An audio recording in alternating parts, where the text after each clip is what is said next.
There are so many liquids in our planet that are necessary, required, important, and vital.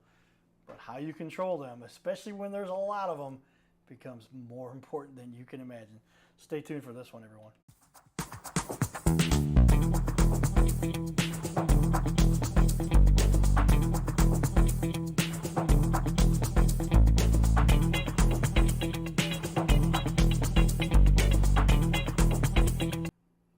Welcome, everyone, to Your Little Castle Show. Cardinal Cowboy here. I've got the rings. I've got the hat. We're having fun. We've got some baseball players in studio here that, like myself, we went on to a different path, more valuable than being a baseball player. Maybe those guys made some money. But I've got lots of buddies, and I know some of them financially, I think I've done better than. And I'm not doing crazy numbers, but I'm not going to name any names. I'm not going to. A couple guys I've heard the situation. Anyway.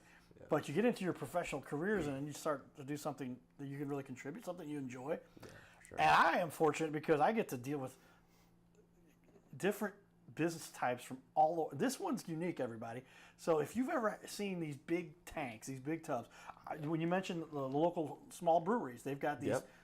What's the average tub at one of the small breweries? So small breweries might be anywhere from 1,000 gallons, 5,000 gallons, 10,000, depending on size of the brewery. Is it a micro, just local one? Is it bigger Anheuser-Busch type of deal? I saw the brewery stuff there at Anheuser-Busch. I went over, had to help them with the I was a communications guy.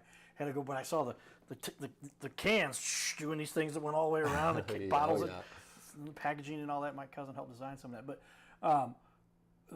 If you lose track, if you got one of these big tanks that goes AWOL, it breaks. It's got a big, has been compromised. Right. What do they say?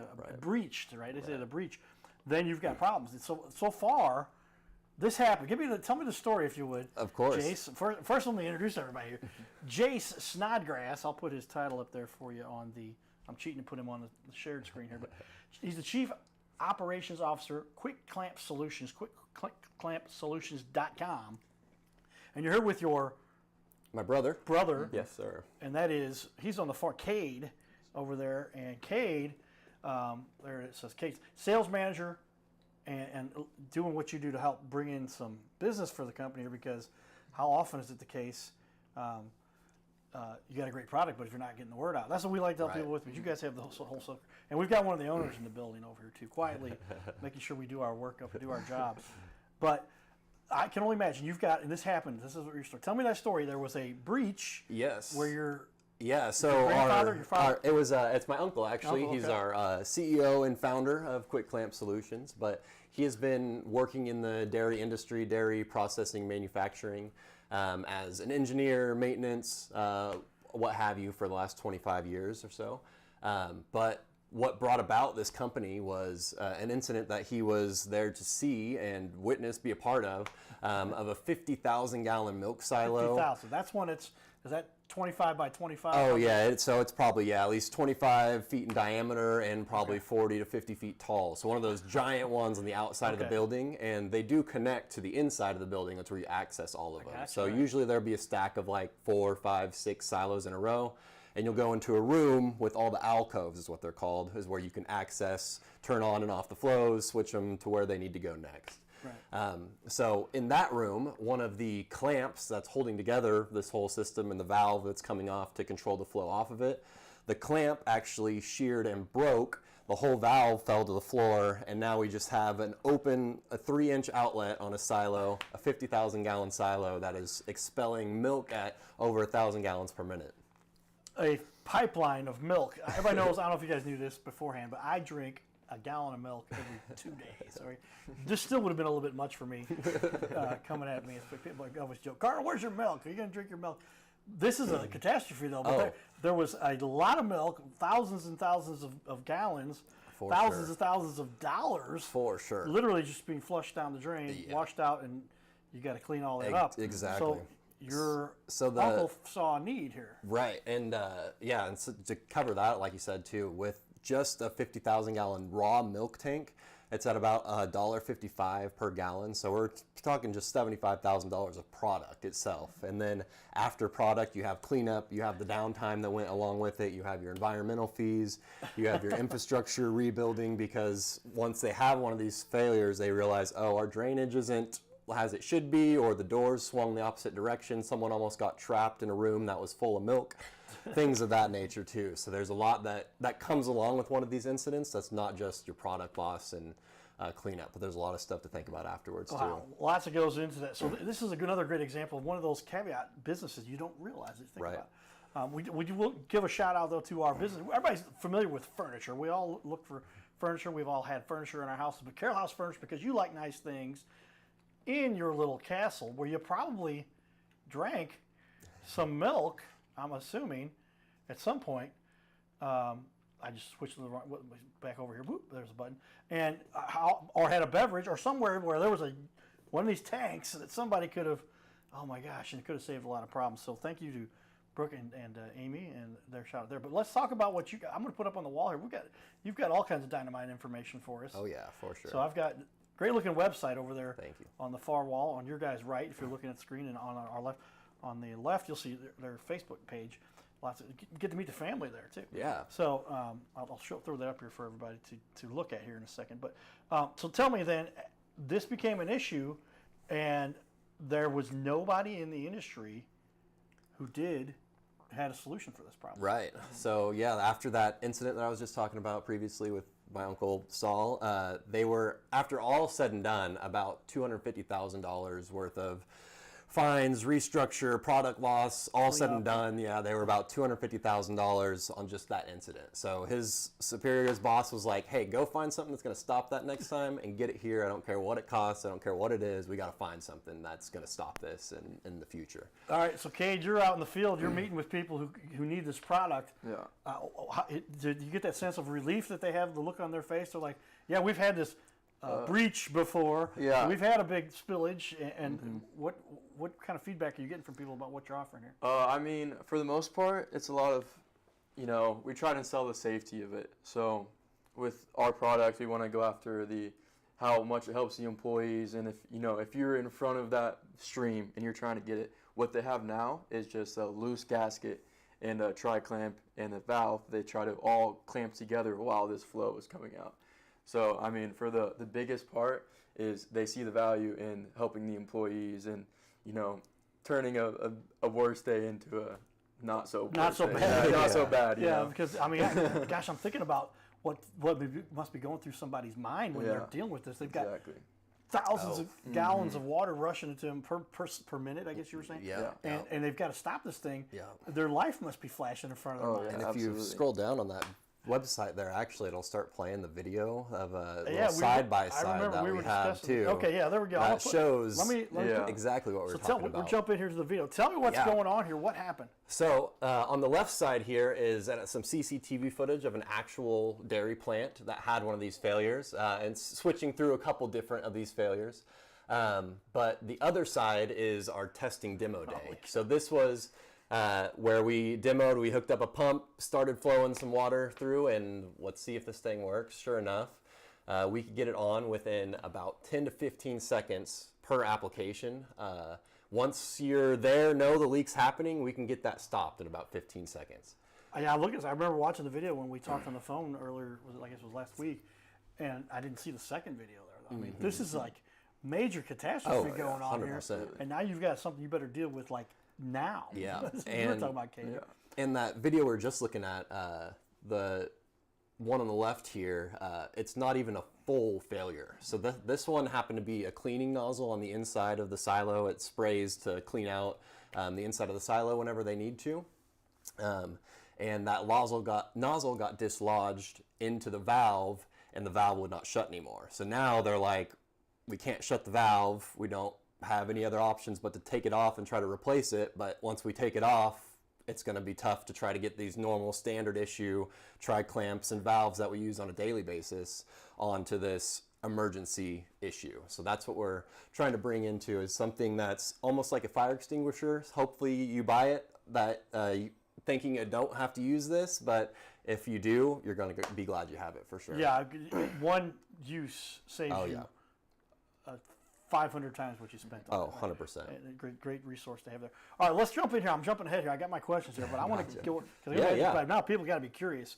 I looked at this thing. I'm like, holy cow, it's gonna be a big. But this was a 3D printed version. Yes. So this is. Tell me about this. You can hold that up there while you're talking about it. I'll grab it from you as necessary. Yeah, this is our 3D printed model of our quick clamp sanitary adapter. And so this is not part of our device, but this would be mimicking the silo outlet that we've been talking about. So this is the size of one of those outlets on the bottom of a silo, and that's what's free flowing. See your camera right there. You can see that. Yeah, there we go. A 3-inch outlet, just wide open at the bottom of a big milk silo. That's a fire hose. Exactly, 100%. It's like literally. Yeah, well, I think fire hoses were average like 500 to 800 gallons per minute, and yeah, these big. We'll show you with the simulator later. We can see the actual numbers. It's going to be over 1,000 gallons per minute coming out of that silo. So this solves the problem, right? Correct. So hold that up for us. There is a gasket in here, which I'll take out for now. We do need to glue this in with a food-grade adhesive, just because of all these flows and pressures that we're talking about. Okay. Because this is going to be going through the flow, mounting. Okay, I need you to move that way with your hands. Oh, this way. I'm sorry, this way. There we go. So this is mimicking your silo outlet. Which direction? This angle here. Okay, there's my camera. There it is. So our silo outlet will be here, and this is what's going to be exploding with milk at 1,000 gallons per minute. And you'll take the open clamp, as we have in this configuration here, and it just slides on right over the top. And once you have it on the valve, turn it for us this way. There you go. As you can see now. And all you do from there, close your knobs, and she's locked in. Wow, there it is. I know where it is. Look at that. And so this thing is just, and this is the 3D printed. I thought, but this is the same. There's the real device over there. We can show that one. It's a little bit harder to handle. This one looks a little heavier. About 18 pounds. But this is our steel version. I'll do the same thing and take this silo outlet version out. But same principle, same mechanics there. Okay. But that's our. I've been working out, so let me. So look at this, everybody.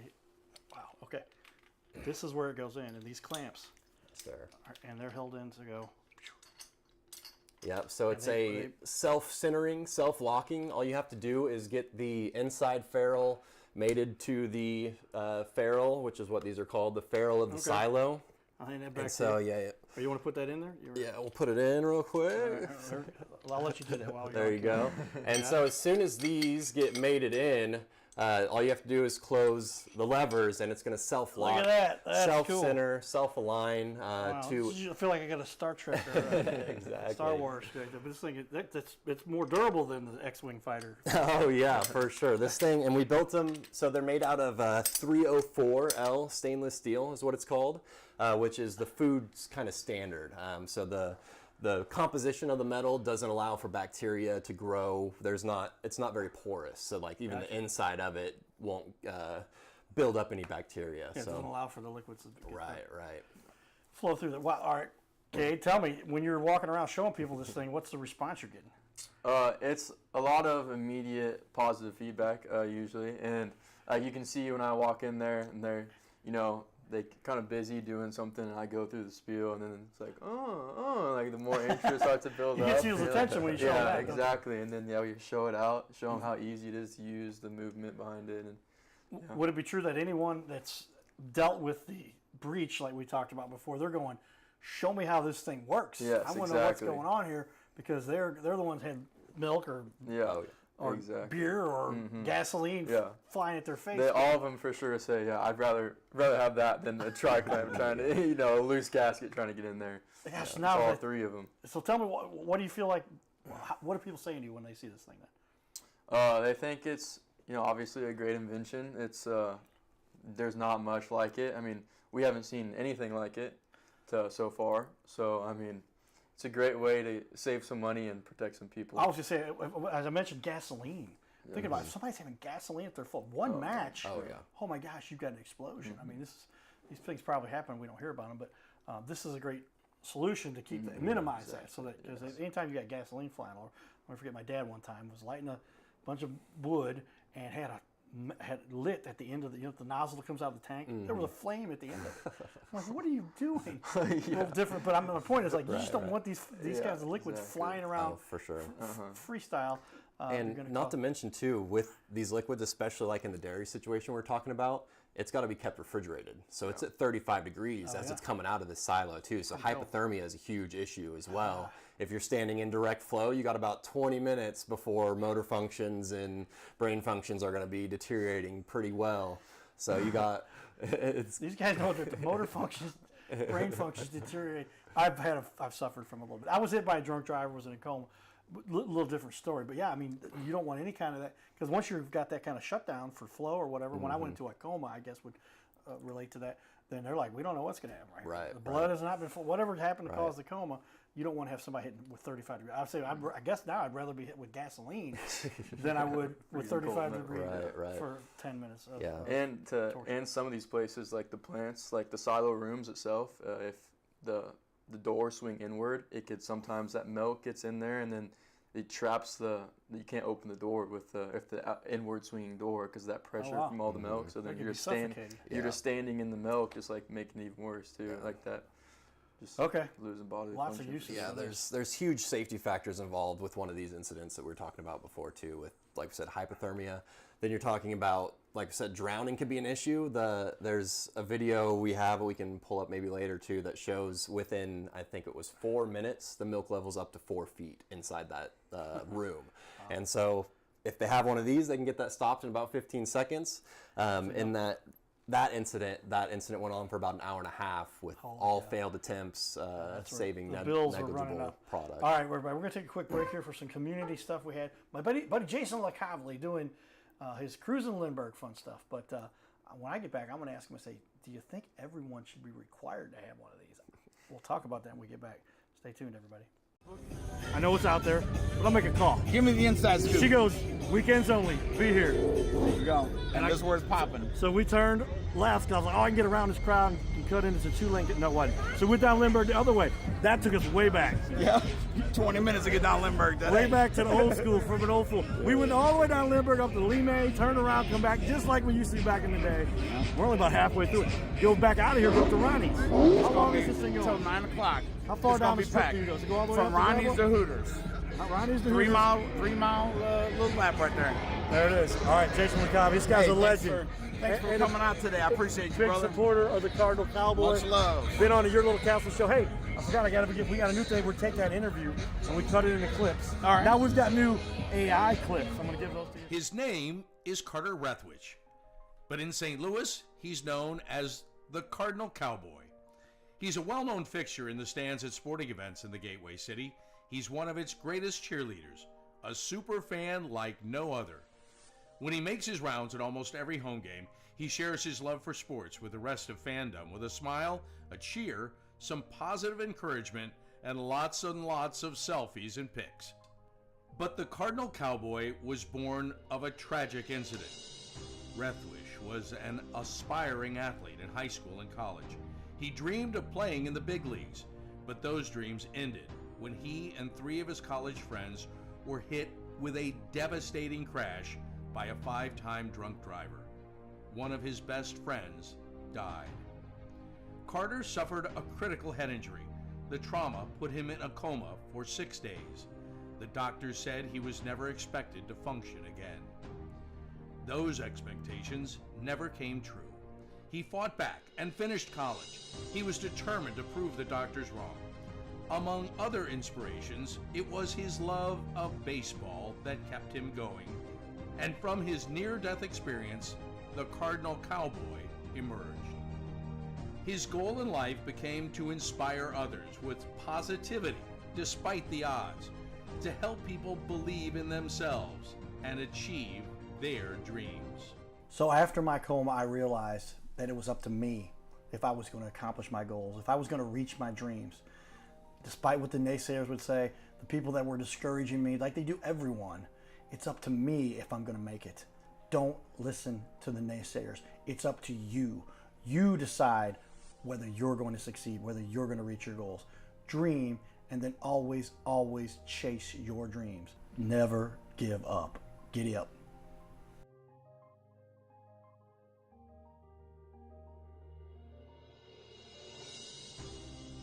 Hey everybody, Cardinal Cowboy here. I want to invite all of you to be part of my new team. No, you don't have to put on a baseball uniform and be a super fan. Now, it would be a good idea to cheer for the Cardinals, the greatest team in the history of the National League. But I'm talking about the Gold Cowboy team. You know, I love to help people follow their dreams and reach their goals in business and in life. So that's one of the reasons why I'm telling you about my friends at My Metal Pro. They help people like you and I acquire gold and silver with a membership that lets you safely buy, sell, and store gold and silver. They make it real easy to get started. My Metal Pro isn't like the big guys you see on network TV or the big coin shops that take a huge commission. So become part of my Gold Cowboy team. Scan the QR code or go to goldcowboy.com and check it out. Giddy up! Well, there you have it, everybody. The fun stuff we get to do in the community. Got the cowboy hat on here. I want to jump back in here, though, and I've got lots of questions. But this ties into this question. We do a cost analysis. What is it that somebody is saving by, in this case, it would be, hey, you just got the big tank, and you're just like, I hope it doesn't break, right? Yeah. Versus like the brother-in-law is going to put a clamp on there or whatever they got. But it's either you have this or you don't. This is a big industrial piece of hardware that's going to make a big difference. How do people skimp right now? It's just like they're literally like, we're just praying something doesn't break. Right. That's the alternative. So that's a typical answer we get. Another we get is we use our standard issued tri-clamp, the everyday use clamping mechanism to try to get it stopped. But as you saw from those videos we had earlier, it's a tough time trying to get one of those stopped with just a loose tri-clamp, a loose gasket in there with your valve. You got multiple people, hands everywhere trying to get it stopped. And they may get it stopped, but I guarantee our quick clamp is going to get it stopped 50% faster or more and save way more product in the meantime too. Okay, what are people telling you that say, oh yeah, here's how we solve that problem now? What are they saying to you? I can only imagine you've got to hear all kinds of excuses. Basically, just praying and hoping. But yeah, just trying to minimize it as much as they can, just doing whatever they can. Usually just with the tri-clamps and the stuff they have laying around, just get it back on. Yeah, we got 14 extra mops. I mean, I'm trying to think about how could you combat? How could you come up to anything about that? Let's talk about what specific industries are the ones that need this the most. I mean, we talked about milk. Yeah. We mentioned brewing. Obviously, Anheuser-Busch for 10 years. Everybody, I just made sure everybody got their email. That's all I did. In case there was a break there, if the email flowed. No, that wasn't. But brewing, and then I guess you've got gasoline. Give me some of the other industries that have containers that they need to be thinking about this. For sure. So like we said, dairy is a big one, and kind of the one we started with just because that's where the background is with the company too. Yeah. But this will go across into really any liquid storage industry. So that's another tagline we have. If it's worth storing, it's worth protecting. If you got it stored in a big 30, 50,000 gallon container, I'm sure you want it to stay there, and if it's not, we need to do something about it. But dairy, there's pharmaceutical uses as well, but a lot of food and beverage processing, so even from not just dairy beverages, but your Cokes, Pepsis, Monster, orange juice, any type of water, I guess, has juice. got a big one too. You talked about also people have septic water, I guess. Right, water that's been contaminated or it hasn't been cleaned yet. That can't be breaking out and going in and polluting and contaminating the other water. Exactly. So some water treatment. Some water treatment plants, or even some like dairy plants have some wastewater storage facilities or silos that they want to stay in that silo, even though it's not worth much in the silo. It's worth more there than out into the sewer system where they might have to pay some fines. If it contaminates everything, it's a big problem that they don't want to have.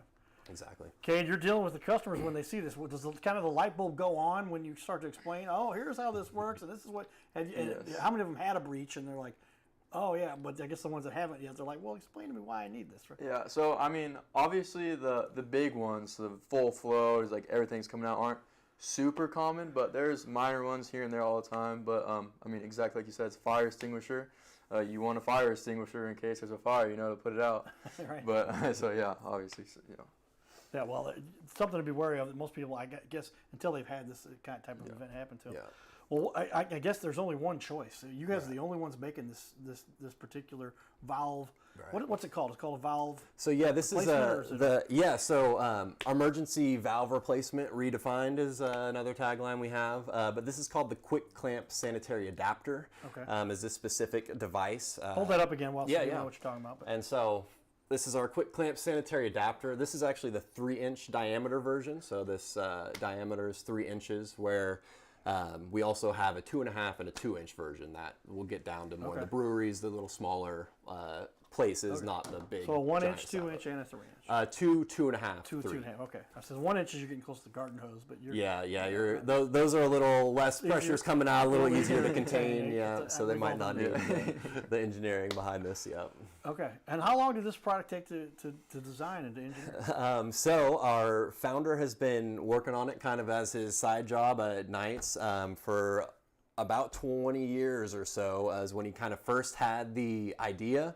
I think the last 5 to 7 years, he started getting into 3D printing and getting some of those, and was able to really go through some iterations and see what they look like as a physical tool instead of just on your computer screen. So it's been a long time coming in the process, but he's been working on this idea for about 20 years with kind of the more iterations the last 5 years or so, and we're just a few months kind of public with our website open and selling to customers now. But you have some real test cases. You've already had this in place. You've already probably saved a number of businesses from having a particular issue. What's some of the feedback you've heard from some of your customers? So we don't have any out in the industry right now. We've been focusing on trying to get our distributor network built out and having them help us get to the customers, because that was another issue we had with. We only have one person from the dairy industry. This is across a lot of different industries, and there's only 4 of us right now. And so we're trying to figure out those contacts, get the people to talk to us, get the people to listen. Yeah, well, hopefully the people will see what we're talking about. Right, what feedback have you had so far? Is there people are seeing this going, please get this thing? Yeah. I want one of these things. Yeah, so a lot of the distributors that we've talked to so far have, we bring it in and they see the design, see the idea, and they're like, wow, this is a great tool that we haven't seen before. It solves a major real problem in the industry with a simple solution. And so we're trying to bring that to the market, and as a small startup too, we're fighting against prices of manufacturing and the CNC machines. We're trying to keep as much as we can in the U.S. as well. So it's not cheap to build one of these, and then everything that's gone behind it the last, like I said, 20 years of development. The big money spent is getting the design and implementing it and making the templates and getting everything in place. But what this saves is huge. I mean, exactly. If you said that one example, you said it was $250,000 in overall damage, loss of product, cleanup, and everything that went through. And what does the average clamp go for these days? So we have a single unit is $15,600 per unit, but that's just because of how small we are to start right now, and with our machining capabilities and the people we're working with. So we offer pretty hefty quantity discounts. So if you need to get more, so that's why we're trying to target some distributors to be able to get a little more quantity and bring that list price down. Sure. But typically they're $15,600 per unit if you just want to buy one. As soon as you get to 2, we'll give you a 20% discount on both of them. If we're talking over 5 or up to 10, then we're really bringing that price down, almost cut in half. Yeah, it's like I'll give you an example. It's like, God, lots of things happen in a specific reason, it seems. But I was looking at just one T-shirt last night. I was $20 for one T-shirt. But if I bought 100, it went to like $3. Right. That overall, it's just talking about the production costs that you have, and once you've got that system in place, now you've got that. So now you've got customers that are ready for this thing. When do you have a launch date? Do you have a particular? Is it ready to go? So we are accepting sales if they're ready for them right now. But that's been we've been targeting distributors like we've talked about, and then we've gone to like individual plants as well, where they only want 1 or 2, and they're like, it's a little expensive for where we're at right now. So we've kind of changed our tune a little bit, tried to get to more corporate that has more plants, so they can be like, okay, we're going to buy in bulk and disseminate them to our plants, and that will make more sense for us. So we're trying to work with what we have and where we're at to make it make sense for everyone involved right now. Kade, this is exciting for you. You've got some big targets out there, some big companies that need this. Oh yeah, for sure. What's it been like for you so far? I mean, it's been a lot of talking to people on the phone, a lot of sending emails. You know, just trying to get as much attention as we can, really.